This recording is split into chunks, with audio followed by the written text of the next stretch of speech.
Gimana kabarnya Bapak Ibu? Sehat ya?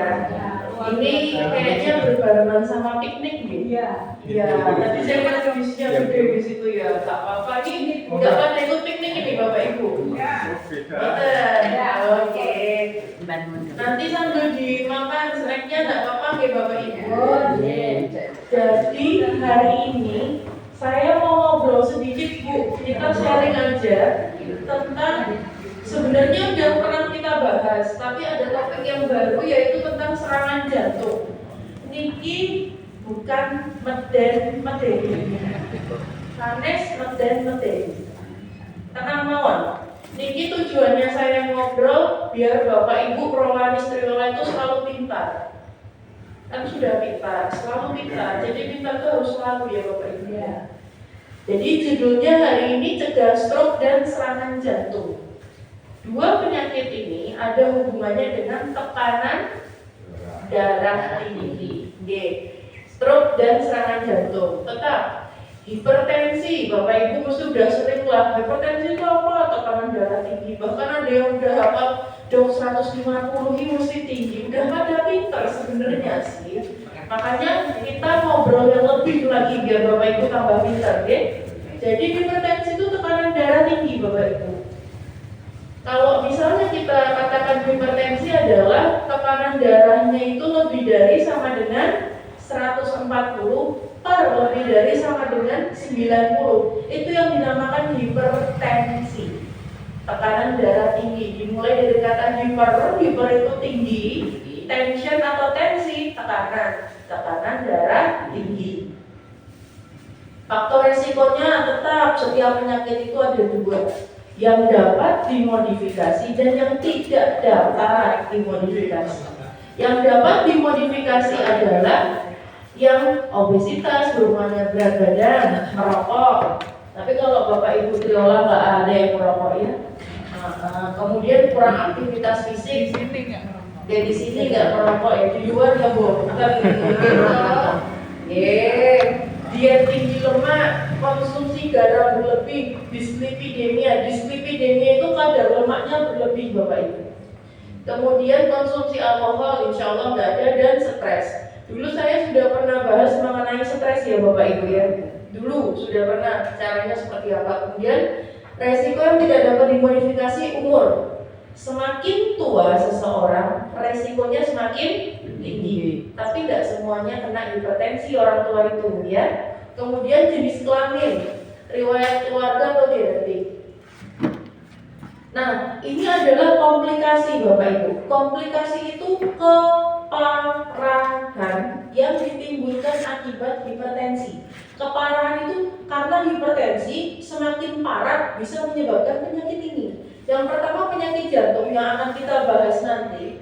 Kemudian ada stroke. Yang ketiga penyakit ginjal. Ini kapan-kapan kita bahas ya Bapak Ibu. Retinopati, terus penyakit pembuluh darah tepi, gangguan saraf, gangguan cerebral. Kalau penyakit ginjal itu bisa menyebabkan ke arah gagal ginjal, kakinya misalnya nanti pipisnya jadi sedikit. Kemudian yang retinopati itu matanya tambah blaur. Nah itu memang kalau mata blaur harus diperiksakan ke rumah sakit atau ke klinik. Kalau misalnya ada yang sudah berobat rutin di dokternya, di penyakit dalam misalnya, dok ini kok mata saya blaur, ada riwayat sakit gula atau tensi, matur kalian dokter spesialis.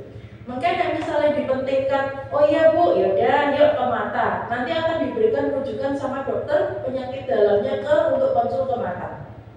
Karena sekarang untuk BPJS itu diusahakan memang satu rumah sakit menikah satu rujukan Bapak Ibu. Jadi dari dokter spesialis yang menjadi kepalanya atau misalnya jadi dokter utamanya itu yang berhak memberikan konsul ke dokter-dokter yang lain. Kemudian penyakit pembuluh darah tepi hubungannya sama ini gangguan saraf juga.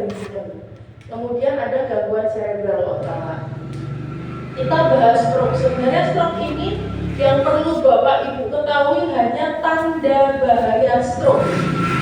Karena stroke sekarang tidak hanya menyerang orang sepuh 30 tahun plus.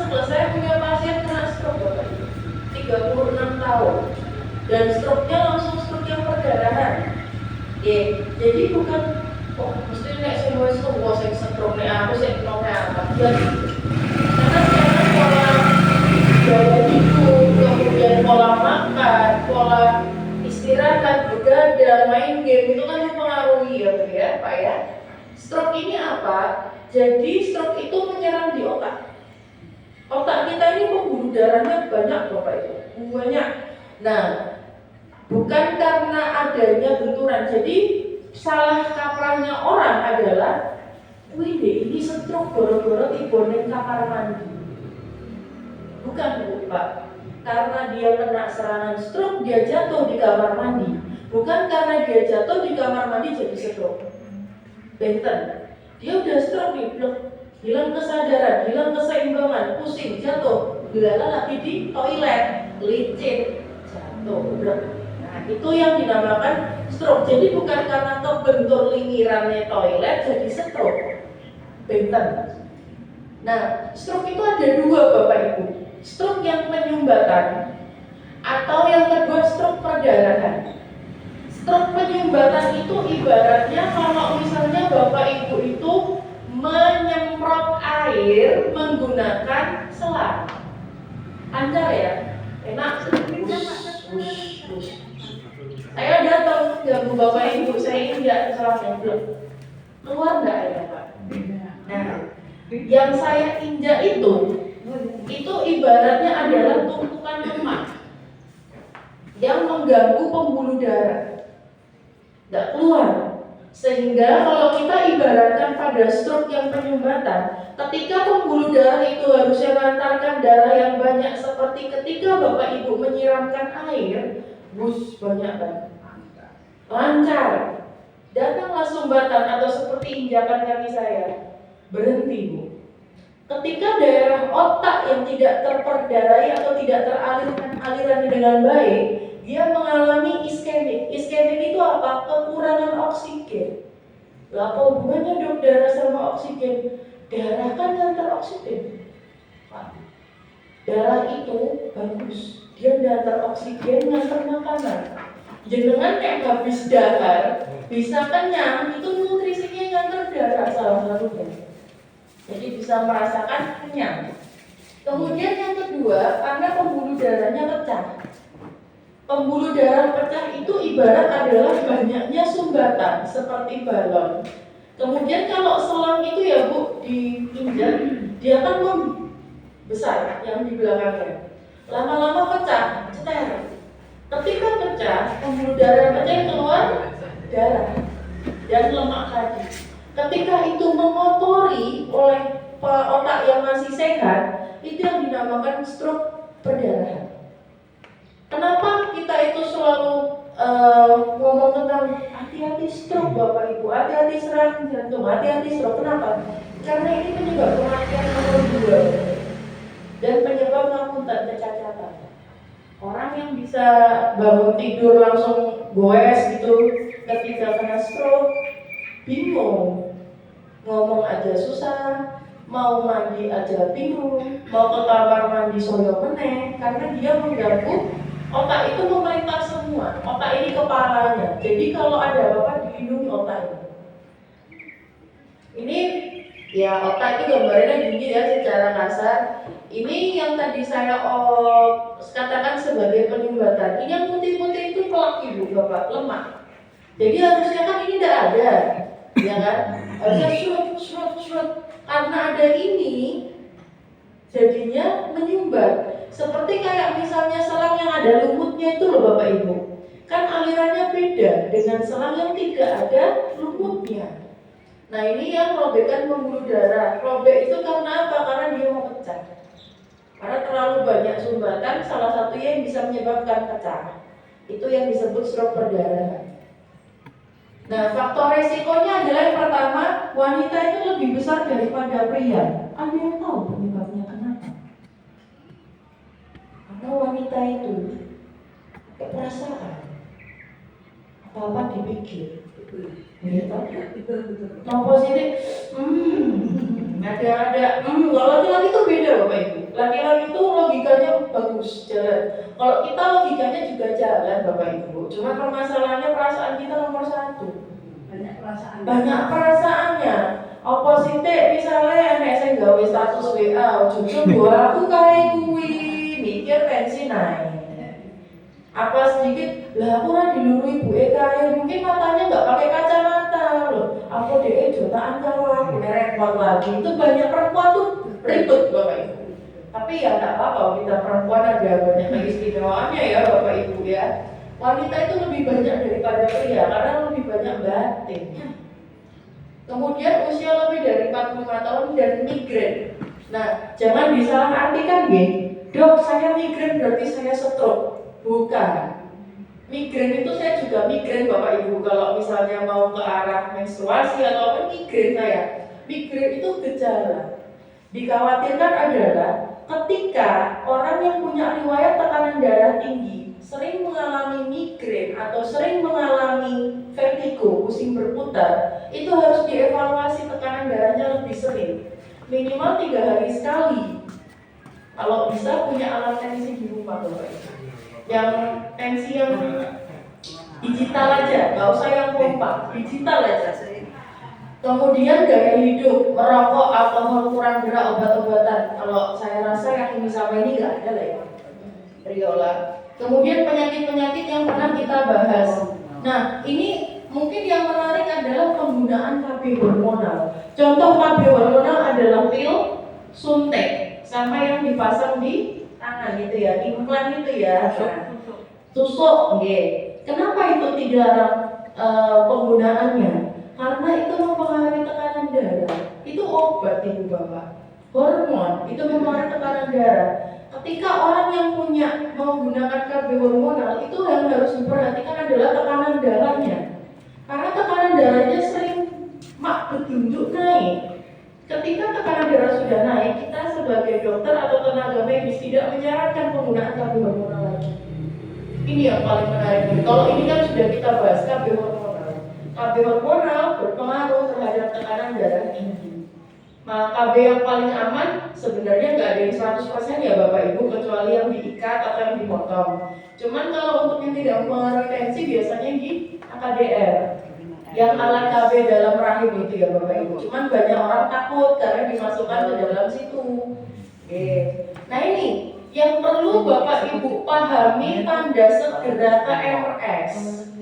Segera ke RS, ini tips mudah. Kalau di Indonesia itu ada namanya segera ke RS Bapak Ibu. Segera ke RS itu adalah senyum tidak simetris. Bapak Ibu sebelum tidur sama mau tidur ngaca. Senyumnya simetris atau enggak? Mesem. Coba sekarang mesem. Nah ini kan simetris semua. Ayu-ayu kabeh, bagus-bagus kabeh ya tak? Jadi sebelum tidur sama pas bangun tidur ngaca. Yang muslim misalnya pas mau wudu ngaca sih. Merah boten. Mencong boten. Mencong ketara sekali Bapak Ibu. Kemudian yang pertama geraknya itu tiba-tiba melemah. Contoh gerak tiba-tiba melemah. Bangun dari tempat tidur biasa bisa langsung ambil HP, bisa langsung matiin alarm. Tiba-tiba tangannya afro. Itu diwaspadai. Yang ketiga ra. Ra itu adalah bicaranya pelo. Bicara pelo itu contohnya adalah misal kita mau ngomong, aku mau ke pasar hari ini. Itu nggak bisa ngomong, jadi la pelo. Kayak anak bayi itu loh Bapak Ibu, pelo. Kemudian kebas. Jadi kalau kebas itu maksudnya kebas tangan sama kakinya beringin semua kebas sampai nggak bisa berdiri. Kemudian ragun, pandangannya matanya kabur tiba-tiba tanpa sebab. Kemudian yang S itu sakit kepala hebat yang tidak pernah dirasakan sebelumnya. Mungkin Bapak Ibu pernah nyeri kalau mau batuk pilek itu ya, itu kan kayak nyeri nyut gitu atau vertigo liar. Tapi ini sakit kepalanya sampai Ibu Bapak mau muntah. Makin sekali. Itu tanda ke arah stroke. Apakah kalau misalnya satu saja yang sakit kepala ini bisa ke arah stroke? Ketika sakit kepala ini terjadi dengan hebat, Bapak Ibu coba cek tensinya dulu berapa. Kalau cek tensinya itu tinggi, tapi tanda yang segera ke-nya ini nggak ada semua, ke fase 1 dulu Bapak Ibu. Tapi kalau na'udzubillah semua tanda ini ada, terutama 3 tanda yang di depan, yang segeranya ini ada, nggak usah ke fase 1 IGD rumah sakit. Karena waktu dalam kita sebagai tenaga medis, waktu stroke awal itu golden period kami.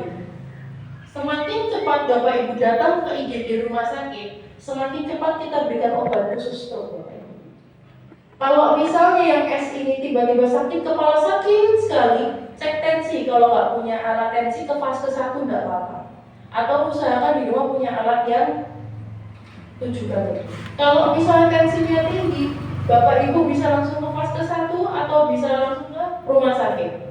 Tapi kalau yang segera ini Ibu Bapak muncul di tetangga, di saudara atau siapapun, S yang pertama senyum nggak simetris, kemudian gerakannya lemah, yang ketiga pelo, langsung IGD rumah sakit, nggak usah ke swab, nggak usah rembuk keluarga, langsung IGD rumah sakit. 1 jam penanganan awal golden period dari nakes itu adalah 1 jam awal ketika ada ibu. Itu semakin cepat Bapak Ibu membawa saudaranya atau teman yang mengalami ini, semakin cepat penanganannya, semakin bagus output atau hasil penanganannya. Kalau ini yang dari luar negeri ya Bapak Ibu, fast itu artinya cepat. Kalau dalam bahasa Inggris, fast itu merot, face wajah. Kemudian arm itu lengan, maksudnya lengan itu orang kuat dulu Bapak Ibu. Kemudian speech itu bicara, telo. Kemudian time di sini maksudnya kayak hendak hubungi. Kalau di luar negeri itu kan ambulannya mantap ya Bapak Ibu ya. Jadi 119 langsung surat datang. Kalau di Indonesia kan kayaknya belum ya Bapak Ibu ya. Jadi ya kalau time di sini maksudnya ya yang punya mobil kayak hendak ditoke, yang nggak ada mobil cari pinjaman mobil, cari gojek, time cepat. Intinya seperti itu. Jadi wajah, lengan, bicara. Kalau di luar negeri itu 3 ini Bapak Ibu. Tapi kalau di Indonesia pakai yang segera ke RS. Tapi ingat segera langsung ke RS. Ketika ada segera, senyum tidak simetris, gerakannya lambat atau jadi berat, bicara pelo langsung ke RS, nggak usah ke swab. Gitu ya Bapak Ibu. Kemudian, nah ini diagram. Kenapa tadi saya bilang golden period atau periode emas itu kenapa? Itu karena penanganan stroke langsung bawa OGD-RS itu berguna sekali buat kami yang di lapangan Bapak Ibu. Kurang dari 2 jam tiba di RS langsung dapat penanganan pemeriksaan. Kan kalau kita di RS itu nggak apa duduk langsung ya stroke, nggak gitu ya. Ada pasang infus dulu, penanganan awal dulu, dicek darah dulu. Iya nih infusnya langsung kepasang, nah infusnya pembuluh darah yang diresep, nyari dulu sana, nyari dulu sini. Nah itu yang kita maksud kurang dari 1 jam. Tapi yang diusahakan adalah maksimal adalah kurang dari 2 jam Bapak Ibu. Cuman golden period itu tetap kurang dari 1 jam diusahakan sudah sampai ke rumah sakit karena ada penanganan lanjutan. Jadi kalau ada segera jangan diabaikan di Bapak Ibu, siapapun itu. Dan saya pernah dapat kasus wajah merah karena disantet. Jadi ada pasien saya, dok saya disantet. Kok bisa? Iya kemarin saya jodohan sama tetangga saya disantet, ini merot saya tadi pagi pelu. Itu stroke Pak, nggak disantet. Beda, sejak jam berapa itu? Datang ke saya jam 5 sore. Kejadian jam 3:30. Berarti 1 jam setengah. Saya langsung sarankan ke IGD. Tapi pasiennya ngeyel, ini saya disantet. Ya udah ke IGD dulu, obat santetnya di IGD. Akhirnya ke IGD mondok 5 hari Bapak. Jadi itu obat santet di IGD. Jadi di IGD punya banyak obat ya Bapak Ibu ya ternyata ya. Nah, tadi stroke yang perlu stroke dikuasai segera ke RS atau fast. Sekarang serangan jantung. Serangan jantung ini banyak jenisnya ya Bapak Ibu, sakit jantung itu. Ada yang penyakit jantung bawaan. Ketika anak itu lahir dia sudah ada sakit jantung. Biasanya terjadi pada kelainan katup. Kita ini kan kalau hamil kemudian melahirkan, itu hamil itu kan organ itu dibentuk ya Bapak Ibu. Cuman namanya kuasa Tuhan, ada organ yang tidak terbentuk secara sempurna.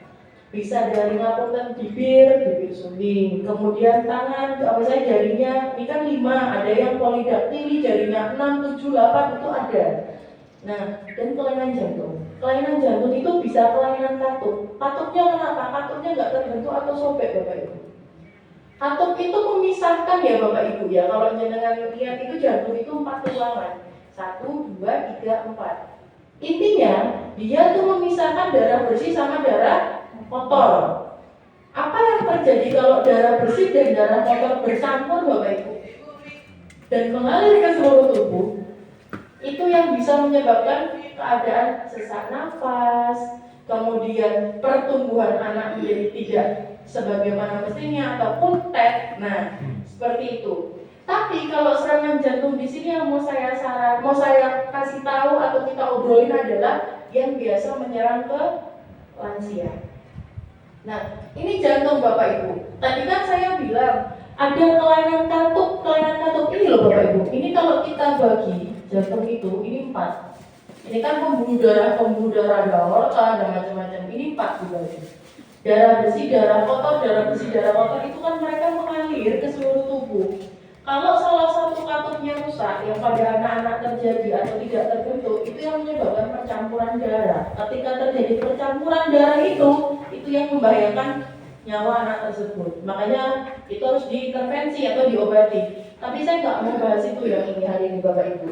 Jadi yang pertama, jantung ini memompa dan menyebarkan darah yang mengandung oksigen ke seluruh tubuh. Yang disebar oksigen. Bapak Ibu bisa bernapas karena darah itu menyebarkan oksigen. Kita bisa nafas karena itu ya Bapak Ibu ya. Nah, tapi ada beberapa hal yang menyebabkan jantung itu nggak bisa kerja sebagaimana mestinya.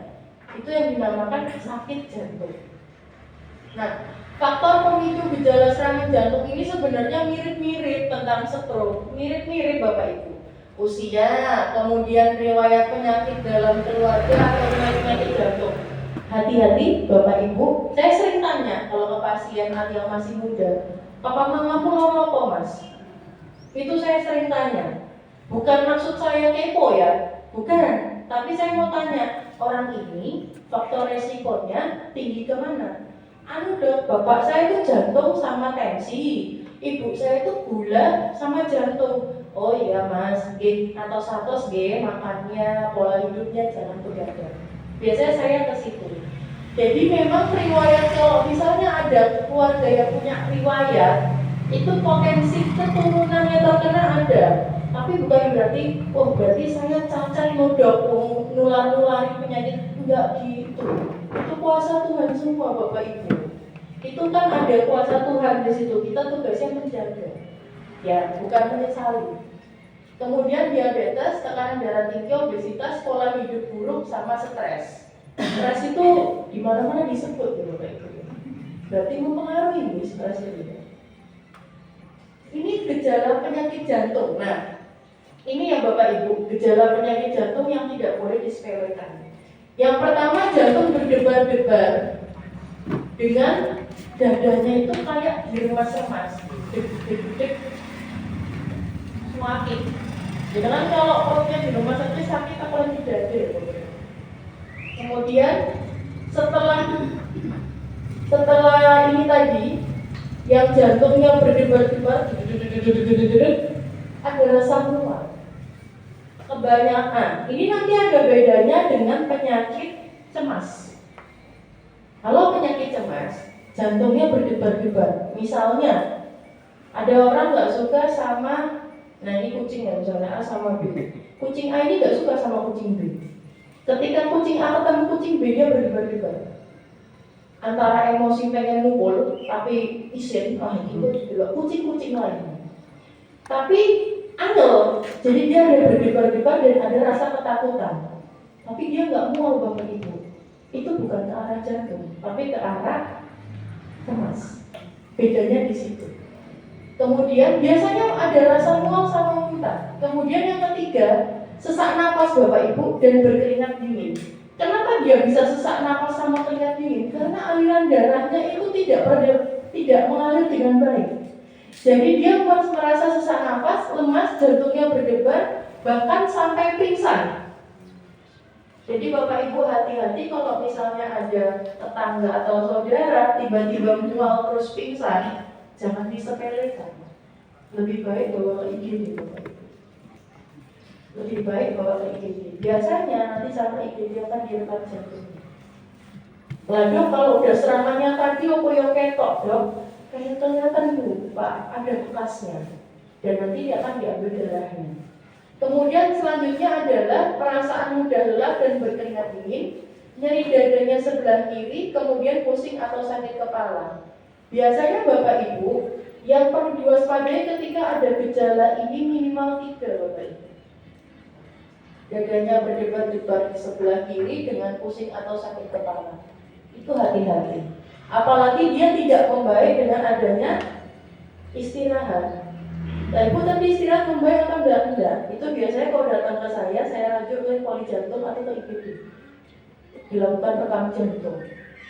Dok, nanti kalau misalnya rekam jantung hasilnya normal, orang tercover BPJS. Ini sebenarnya problem yang sering kami rasakan sebagai tenaga medis Bapak Ibu. Dan kami juga bingung sebenarnya. Di satu sisi kami itu pengennya Bapak Ibu itu sehat. Karena kami itu kalau jantung serangan, tapi dia tidak tertangani dengan baik, potensi kembali lebih parahnya itu ada. Tapi kenyataannya kita tidak bisa memungkiri Bapak Ibu, BPJS. Kita kalau misalnya orang jantungnya normal, di sisi lain rumah sakit juga serba salah. Biasanya kan kalau nyeri ulu hati itu juga bisa ke arah jantung ya Bapak Ibu. Cuman kalau datang ke IGD mesti disuntik loh, suntik dulu. Kalau nggak membaik baru direkam jantung. Sebenarnya salah tidak salah Ibu Bapak, karena ini berhubungan dengan klaim. Itulah ya, susahnya seperti itu. Cuman kalau misalnya ada tanda-tanda ini, saya minta Bapak Ibu harus waspada. Oke? Tanda-tanda seperti ini Bapak Ibu, karena tanda-tanda seperti ini tidak umum terjadi. Nah, apakah kita bisa mendeteksi penyakit jantung? Bisa Bapak Ibu, dengan cara apa? Rekam jantung, pakai EKG.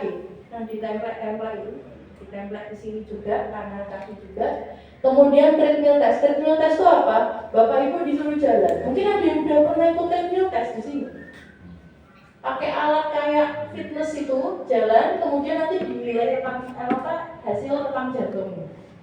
Kemudian ada USG jantung atau ekokardiografi. Biasanya USG jantung ini kalau sudah terbukti adanya ke arah jantung. Nah, dan prolanis ini juga bisa Bapak Ibu untuk melihat resiko jantung. Dari mana Bapak Ibu? Lab 6 bulanan. Itu ada triglycerida. Ada albumin toh. Ada LDL HDL. Ya. Yang DM ada HbA1c terutama.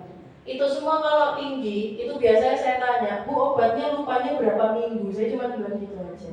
Makannya gimana? Kalau misalnya dengan pengobatan saya suruh cek ulang triglycerida masih tinggi, biasanya saya akan ke rumah sakit. Karena itu potensi adanya penyumbatan pembuluh di jantung. Jadi lab 6 bulanan itu jangan yang sebelumnya dibuang Bapak Ibu, dikoleksi. Karena saya kalau misalnya yang ke saya, biasanya Bapak Ibu sudah paham bahwa lab yang sebelumnya sama lab yang baru. Saya bandingin, saya taruh dua-duanya. Oh ini gini. Oke. Bu, yang kemarin lebih bagus hasilnya. Kok sekarang lebih kurang bagus? Ada apa? Atau yang sebelumnya saya lihat, yang kemarin jelek Bu, sekarang bagus. Berarti Bu pinter ya. Nah itu biasanya saya cuma 2 itu. 2 Bu, 6 bulan sebelum dan 6 bulan saat itu. Kemudian mitos penyakit jantung sekarang. Nah ini mitos ya Bapak Ibu. Cuma anak muda yang bisa sakit jantung. Itu mitos. Saya dapat pasien 2 minggu yang lalu, untungnya bukan di trio lain. Itu sakit umurnya baru 35 tahun. Itu menurut saya masih muda ya Bapak Ibu, 35 tahun ya. Nyeri dada. Kemudian kita arahkan ke IGD rumah sakit, ternyata saya dapat laporan dari IGD itu serangan jantung. Mondok di rumah sakit di daerah Sukoharjo. Karena apa faktornya Bapak Ibu? Merokok, ngopi.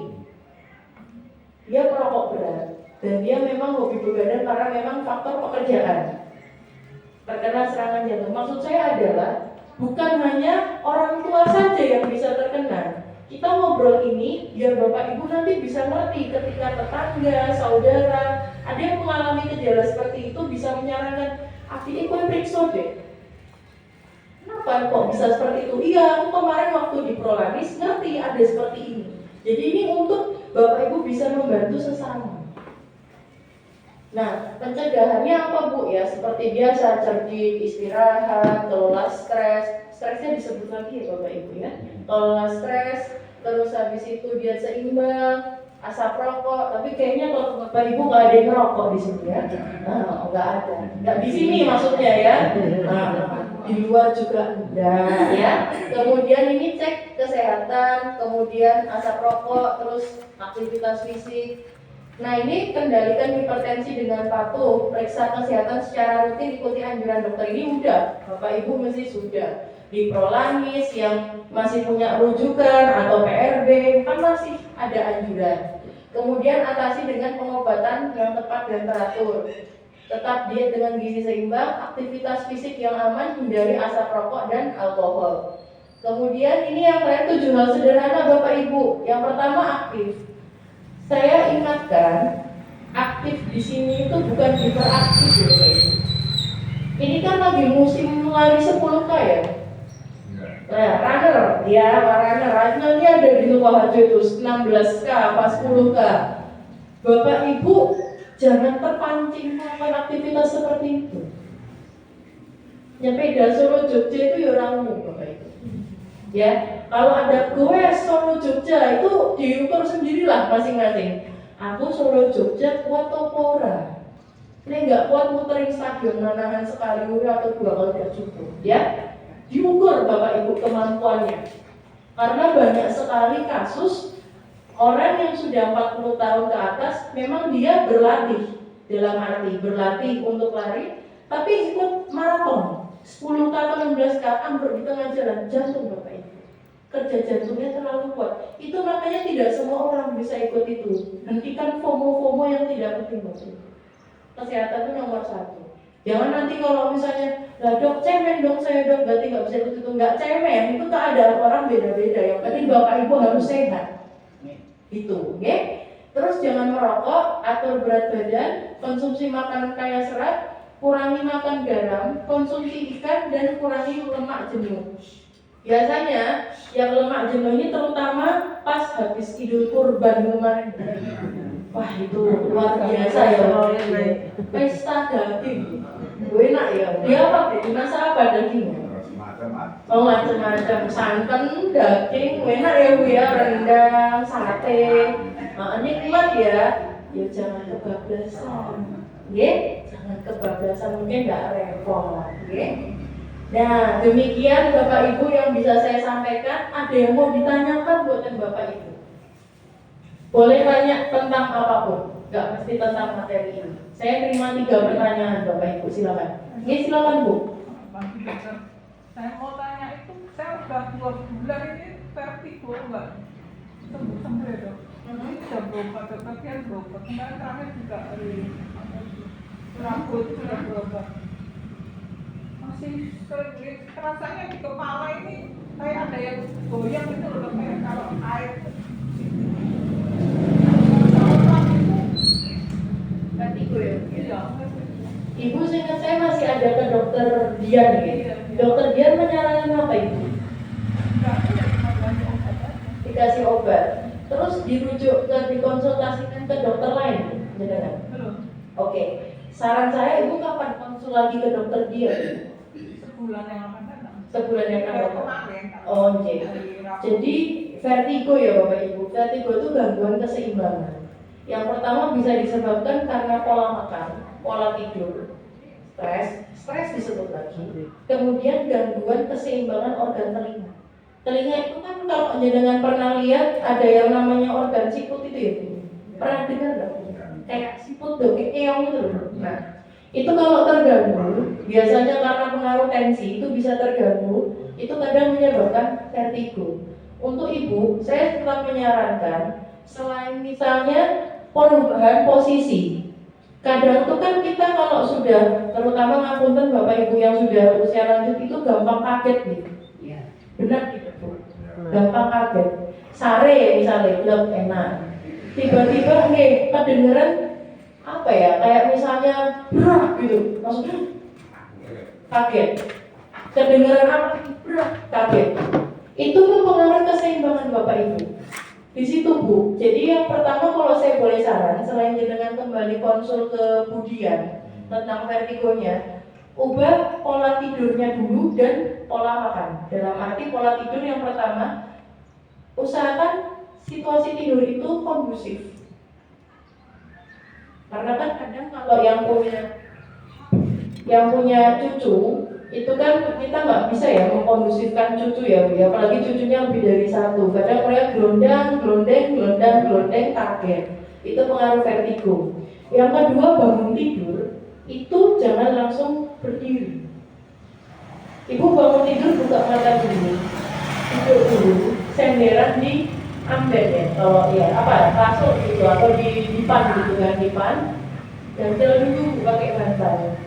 Dok kok suwi mengodok, dok orang iso langsung samsat das-dus tuh. Ya enggak gitu. Pelan-pelan, selak amen tak pundi to. Selak kepipis, pipis kepuyung. Pelan-pelan naik kepuyung. Duduk dulu, pelan. Saat itu kan amben itu kan ada pinggirannya. Duduknya nyender, kakinya turunkan dulu. Gantung dulu pelan-pelan. Nyaman. Ketika sudah nyaman, baru berdiri Bapak. Ya nek kepuyuhnya untuk ditahan sedikit, ya. Nek misalnya nggak bisa ditahan, yuk ngomong nggak apa-apa, nggak apa-apa itu dibersihin, ya nggak masalah. Tapi yang penting seperti itu. Yang kedua, pola makan. Usahakan makannya jangan telat Bapak Ibu, dan kurangi makanan yang asin. Betul. Kemudian yang ketiga adalah telinga. Periksakan telinganya, tentang kebersihan telinga atau tentang keadaan telinga. Yang misalnya masih ada rujukan di rumah sakit dan sering vertigo, bisa konsultasikan ke dokter utama, tidak masalah. Dan kalau yang telinganya kotor, bisa konsultasi ke triola, karena telinga kotor itu bisa gangguan keseimbangan juga. Ngoten nggih Bu nggih. Oke, monggo. 2 pertanyaan lagi. Ada. Sudah jelas? Alhamdulillah. Sampun Dok. Alhamdulillahirrahmanirrahim. Terima kasih nih Bapak Ibu atas kunjungannya dan Tutikrolis Triola. Saya harap yang belum konsultasi lab 6 bulanan tolong dikonsultasikan nggih, dibawa hasilnya sebelum sama lab yang setelah kemarin. Ada 6 bulanan toh kemarin? Ada. Nanti yang belum konsultasi monggo konsultasi bebas, mau sama dokter siapa aja, dibawa hasil 2 labnya. Lab yang 6 bulanan kemarin sebelum yang ini sama yang terbaru dikonsultasikan, sama kalau yang masih punya buku obatnya sekalian dibawa. Keluhannya apa ditanyakan ke dokter di Triola, siapapun dokternya sama ya. Terima kasih Bapak Ibu, saya doakan Bapak Ibu sehat selalu. Amin. Rezekinya lancar ya. Amin. Bahagia selalu ya Bapak Ibu ya. Amin. Saya tutup. Wassalamualaikum warahmatullahi wabarakatuh.